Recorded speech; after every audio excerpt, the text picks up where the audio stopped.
নমস্কার। অভিষেক বন্দ্যোপাধ্যায় একটা বৈঠক করছেন।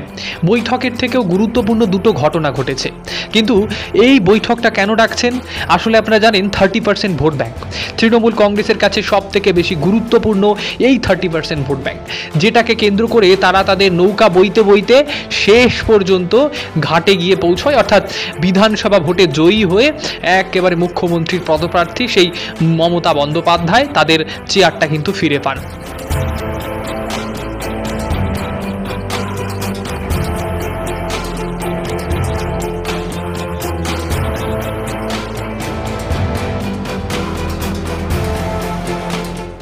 তো সেক্ষেত্রে 30% ভোট, 3বার তারা ক্ষমতায় এসেছেন, এই 3বারই গুরুত্বপূর্ণ ভূমিকা পালন করেছে। কিন্তু প্রশ্ন সেটা নয়। প্রশ্ন হচ্ছে আপনাদেরকে যেটা বললাম শুরুতেই, যে দুটো ঘটনা ঘটেছে। প্রথমত আপনাদের বলি, অভিষেক বন্দ্যোপাধ্যায় তড়িঘড়ি বৈঠক ডেকেছেন। MLA, MP, block president, district প্রেসিডেন্টদের নিয়ে নাকি এই বৈঠক হয়েছিল, এবং সেই বৈঠকে গুরুত্বপূর্ণ দুটি ঘটনা ঘটে। আপনাদের যেটা বললাম, প্রথমত আপনাদের বলে রাখি, সেই অনুব্রত মণ্ডল এবং সেই কাজল শেখ, যাদের মধ্যে দ্বিধাদ্বন্দ্বের শেষ নেই, এবং তাদের কারণেই বারংবার প্রকাশ পায়, টিভি চ্যানেলে দেখতে পান আপনারা, যে তৃণমূলের ভেতরে প্রচুর পরিমাণে দ্বন্দ্ব রয়েছে। আপনাদের হয়তো মনে আছে অনুব্রত মণ্ডলের জেল হওয়া, জেল হেফাজতে থাকা, সেই সময়ে এই নাকি এই কাজল শেখের বিরাট উত্থান লক্ষ্য করা গিয়েছে, এবং তার পরবর্তীতে তিনি বেরিয়ে আসলেন। দ্বিধাদ্বন্দ্বের শেষ নেই।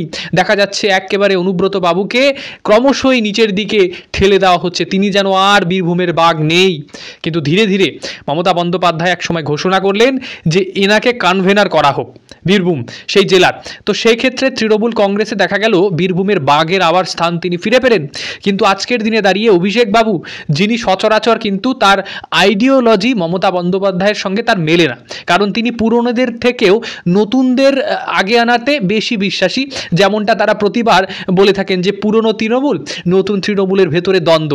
অনেক সময় তারা বিজেপির ক্ষেত্রে বলে নব্য বিজেপি আর যে পুরাতন বিজেপি, তাদের মধ্যে দ্বন্দ্ব চলে। কিন্তু তাদের নিজেদের দলেই যে এত দ্বন্দ্ব রয়েছে, যে সেক্ষেত্রে আরও একটি নাম আপনাদের বলে রাখি, কল্যাণ বন্দ্যোপাধ্যায়। সেই বৈঠকে কল্যাণ বন্দ্যোপাধ্যায়, মহুয়া মৈত্রর নামটাও আপনাদের বলতে হচ্ছে এই বৈঠককে কেন্দ্র করে গুরুত্বপূর্ণ দুটো নাম। কিন্তু শুরুতে যেটা বলছিলাম, সেই কাজল শেখ যখন স্লোগানিং করছেন, কার বিরুদ্ধে? অনুব্রতবাবুর বিরুদ্ধে। তার আবার দেখা যাচ্ছে অনুব্রতবাবু তার বিরুদ্ধে একটা স্লোগানিংয়ের যে ব্যাপারগুলো সেগুলো ঘটছে। সুতরাং তৃণমূল কংগ্রেসের ভেতরে যে দ্বন্দ্ব, সেটা বহিঃপ্রকাশ বারংবার হয়েছে। এতে করে তাদের অস্বস্তি বৃদ্ধি পেয়েছে। তাই সে কারণেই একেবারে অভিষেকবাবু বলে বসলেন যে ইউনিটিটা বজায় রাখতে হবে, অর্থাৎ সবাইকে মিলেমিশে কাজ করতে হবে। কোথাও না কোথাও দেখা যাচ্ছিল যে অনুব্রত মণ্ডলের এখন উত্থান হচ্ছিল ক্রমশই। তো সেই অনুব্রত মণ্ডলকে কোথাও না কোথাও বুঝিয়ে দিলেন এই অভিষেক বন্দ্যোপাধ্যায় যে কাজল শেখ, তার কিন্তু সেখানে ভূমিকা রয়েছে, এবং তিনি যতটার নেতা, ততটা কিন্তু কাজল শেখও নেতা।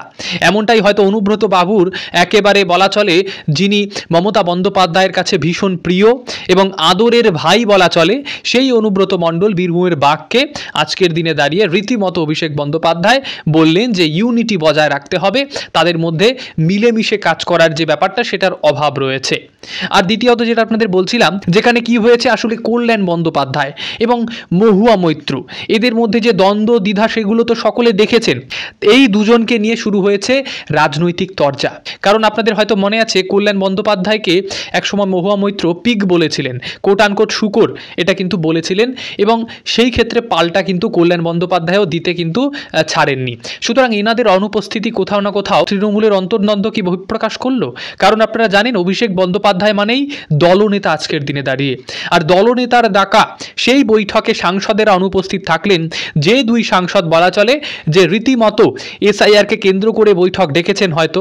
কারণ আপনারা জানেন 30% ভোট ব্যাংক, শুরুতেই বললাম, সেই ভোট ব্যাংকে কেন্দ্র করে ডাকা বৈঠকে রীতিমতো সেই মহুয়া মৈত্র, যার কেন্দ্রটি সব থেকে স্পর্শকাতর রয়েছে এই বিষয়ে, তিনিই নাকি অনুপস্থিত থাকলেন। কল্যাণ বন্দ্যোপাধ্যায় অনুপস্থিত থাকলেন। আর এর পাশাপাশি আপনাদের বলতে হচ্ছে, এই এসআইআরকে কেন্দ্র করে শুধু বৈঠক নয়, আম্বেদকরের মূর্তি থেকে শুরু করে জোড়াসাঁকোর ঠাকুরবাড়ি পর্যন্ত একটা বিরাট র্যালি হতে চলেছে। এই মমতা বন্দ্যোপাধ্যায় এবং second in command Abhishek Bandyopadhyay নাকি নেতৃত্ব দেবেন। এবং এই ক্ষেত্রে প্রশ্নটা উঠছে যে আম্বেদকরের মূর্তিটাই কেন বেছে নেওয়া হলো? আসলে ইলেকশন কমিশনের বিরুদ্ধে প্রতিবাদ করতে গিয়ে সংবিধানের কথাকে মনে করিয়ে দিয়ে নাকি তৃণমূল কংগ্রেস এই আম্বেদকরের মূর্তি থেকে শুরু করে জোড়াসাঁকোর ঠাকুর বাড়ি পর্যন্ত, অর্থাৎ কোথাও না কোথাও বাঙালি আবেগ অর্থাৎ রবীন্দ্রনাথ ঠাকুরকে অনুসরণ করতে চাইছেন এই আজকের দিনে দাঁড়িয়ে। কিন্তু এটা তো কথা ছিল না, কথা তো ছিল অন্য। অর্থাৎ আপনারা তো রীতিমতো এসআইআর হতেই দিবেন না, কোট আনকোট বলেছিলেন। আপনারা কোথাও এসআইআর হতে দেবেন না এই পশ্চিমবঙ্গে। এক ছটাক যদি লোক বাদ যায় তবে দাঁড়িয়ে নাকি অভিষেক বাবু রীতিমতো 1 লক্ষ লোক নিয়ে চলে যাবেন। কোট আনকোট উনি কি বলেছেন? উনি বলেছেন যে এনআরসি এসআইআর করে যদি মানুষের নাম বাদ যায় তবে 1 লক্ষ মানুষ নিয়ে নির্বাচন কমিশন ঘেরাও করবেন। এর মধ্যে বাস্তবতা রয়েছে? এর থেকে হাস্যকর কিছু হতে পারে? আপনাদের বলি, 1 লক্ষ লোক নিয়ে যাওয়া কি সম্ভব এই নির্বাচন কমিশনের অফিস অবধি? আপনাদের বলি যে এই ট্রেনে করে উনি নিয়ে যাবেন না কিসে করে নিয়ে যাবেন? এতগুলো মানুষকে কিভাবে নিয়ে যাবেন? যদি সড়ক পথে নিয়ে যান তবে দাঁড়িয়ে তো রীতিমতো গোটা পশ্চিমবঙ্গের সমস্ত বাস লাগবে এতগুলো মানুষকে নিয়ে যেতে গেলে। আর দ্বিতীয়ত যেটা, নিয়ে গেলেই তো হলো না, খাবার দাবার কে দেবে? খাবার দাবারও তো দিতে হবে। এই তৃণমূল কংগ্রেসের কর্মীরা তো আর মানুষ ছাড়া অন্য কিছু নয়, সুতরাং মানুষ তো খাবার তো লাগবেই, সুতরাং তারা খাবার কোত্থেকে দেবেন? এই গেল দ্বিতীয় প্রশ্ন। আর তৃতীয়ত, তাদের রাখবেন কোথায়? এতগুলো 1 লক্ষ মানুষকে রাখবেন কোথায়? সুতরাং সেই দিন পেরিয়ে গেছে যে একজন নেতা অবাস্তব কিছু কথা বলল আর সাধারণ মানুষ বিশ্বাস করে নিল, এই যুগ পেরিয়ে গেছে। সুতরাং আপনাদের বলে রাখি, এই অবাস্তব এবং এই ধরনের যে কথাগুলো যেগুলো প্রতিবাদ স্বরূপ এনারা বলে থাকছেন সেইগুলোর আদৌ কোনো গুরুত্ব রয়েছে? এই প্রশ্নটি উঠছে, আপনাদের সামনেই এই প্রশ্নটি রাখলাম। এবং আপনাদের যদি পর্বটি দেখে একটু ভালো লেগে থাকে তবে দাঁড়িয়ে একটা লাইক এবং শেয়ার করতে ভুলবেন না এবং নিজেদের মতামত কমেন্ট বক্সে লিখবেন। অসংখ্য ধন্যবাদ। আজকের মতো এতটুকুই এই ভিডিওটা রাখতে হচ্ছে। পরবর্তী ভিডিওতে আপনাদের সঙ্গে আবারও দেখা হবে।